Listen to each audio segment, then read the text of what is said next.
Hello, welcome back to my channel Ritesh আর নীতিশা। আশা করি সবাই খুব ভালো আছো।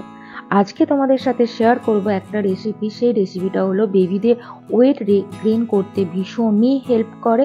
আর এই রেসিপিটা না খুব সহজেই তোমরা বানিয়ে ফেলতে পারবে।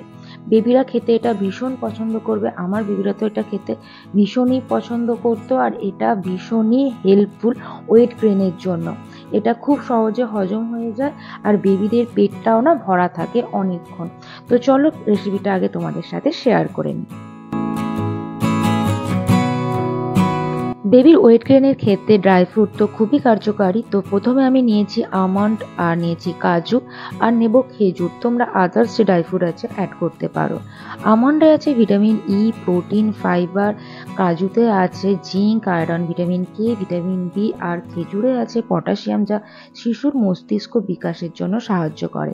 এছাড়া খেজুরে আছে আয়রন, ফাইবার সহ নানা পুষ্টিগুণ উপাদান, যা বেবির বৃদ্ধিতে খুবই কার্যকারী এবং ওয়েট গেইনের ক্ষেত্রেও কিন্তু খুবই কার্যকারী।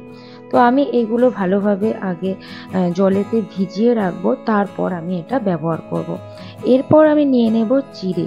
চিড়েতেও আছে প্রচুর পরিমাণে ভিটামিন, আয়রন, যা বেবির ওয়েট গেইন করতে সাহায্য করে। বেবিদের পেটটাও ভরা থাকে অনেকক্ষণ, আর শিশুদের অ্যানিমিয়া দূর করতেও কিন্তু চিড়ে সাহায্য করে। তো চিড়েটাকে আমি ভালোভাবে ধুয়ে নেব। প্রথমে কিন্তু ভালোভাবে একবার থেকে দুবার তোমরা ধুয়ে নেবে। ধুয়ে নেওয়ার পর আমি চিড়েটাও একটুখানির জন্য ভিজিয়ে রাখবো। তো ভিজিয়ে রাখার বেশ কিছুক্ষণ পর আমি মিক্সিতে নিয়ে নেব যে চিড়েটা ভিজিয়ে রেখেছিলাম, চিড়েটা, আর নিলাম কাজু, খেজুর আর আমন্ডটা। দেখো, আমন্ডের আমি খোসাগুলো খুব ভালোভাবে ছাড়িয়ে নিয়েছি। ভিজিয়ে রাখার ফলে আমন্ডের খোসা কিন্তু খুব সুন্দরভাবে ছাড়ানো যায়। তো তারপরে আমি একটা প্যানের মধ্যে 1 কাপ মতো মিল্ক নিয়েছি। মিল্কটা ভালোভাবে বয়েল হয়ে যাওয়ার পর তারপরে আমি যেটা মিক্সিতে গ্রেট করে নিয়েছিলাম সেই সমস্ত উপাদানটা এর মধ্যে অ্যাড করব, এবং এটাও আমি বেশ কিছুক্ষণ ভালোভাবে ফুটিয়ে নেব, এবং একটা ক্রিম দেখো তৈরি হয়ে যাবে, যেটা বেবিরা না ভীষণই পছন্দ করবে। তো বেবিদার যদি 1 বছরের কম হয় তো তোমরা তাহলে জলেতে সেটা ফোটাবে, এবং বেস্ট মিল্ক বা যে ফর্মুলা মিল্ক হয় সেই মিল্ক তোমরা অ্যাড করতে পারবে। 1 বছর হয়ে গেলেই তারপর তোমরা কাউ মিল্ক অ্যাড করতে পারবে। ওইদিকে আমার যে মিশ্রণটা হয়েছে সেটা ফুটছে, ততক্ষণে আমি এখানে নিয়ে নিয়েছি একটা কলা। কলাটা আমি গ্রেট করে নিচ্ছি। কলা ওয়েট গেইনের সবচেয়ে বড় একটা সোর্স বলতে পারো। কলাতে রয়েছে প্রচুর পরিমাণে fibre, potassium, vitamin C, B. শিশুর শরীরে পুষ্টি চাহিদা মেটাতে কিন্তু কলা খুবই কার্যকারী। তো দেখো, আমার এটা একদম খুব সুন্দর তৈরি হয়ে গেছে, পুরো ক্রিম টাইপের হয়ে গেছে।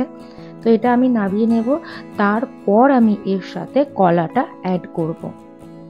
এর সাথে তোমরা মিছরি বা গুড় অ্যাড করতে পারো। চিনিটা অ্যাভয়েড করে যাওয়াই ভালো বেবিদের জন্য। কিন্তু আমি এখানে কোনো কিছু অ্যাড করিনি, কারণ কলাটাও অনেকটা মিষ্টি আর খেজুরটাও কিন্তু অনেকটা মিষ্টি। তো এই দুটো জিনিস মিষ্টি থাকার জন্য আমি এখানে গুড় বা মিছরি অ্যাড করিনি। কিন্তু তোমরা টেস্ট করে দেখতেই পারো, যদি মনে হয় তো তোমরা এখানে মিছরি বা গুড় অ্যাড করতে পারো।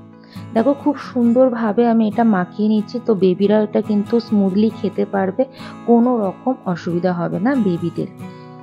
এরপর আমি এর সাথে অ্যাড করব ঘি। ঘি বেবিদের ওয়েট গেইন করতে কিন্তু খুবই সাহায্য করে, বেবিদের বৃদ্ধিতে সাহায্য করে, বেবিদের চুল ত্বকের জন্য খুবই উপকারী। ঘি তোমরা 6 মাস পর থেকে বেবিদেরকে দিতে পারবে, অল্প অল্প করে পরিমাণটা বাড়াতে থাকবে।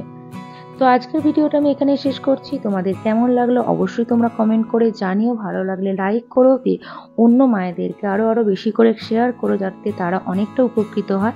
আর যারা এখনও আমার চ্যানেলটা সাবস্ক্রাইব করোনি, প্লিজ আমার চ্যানেলটা সাবস্ক্রাইব করে দিও আরও নতুন নতুন ভিডিও পেতে।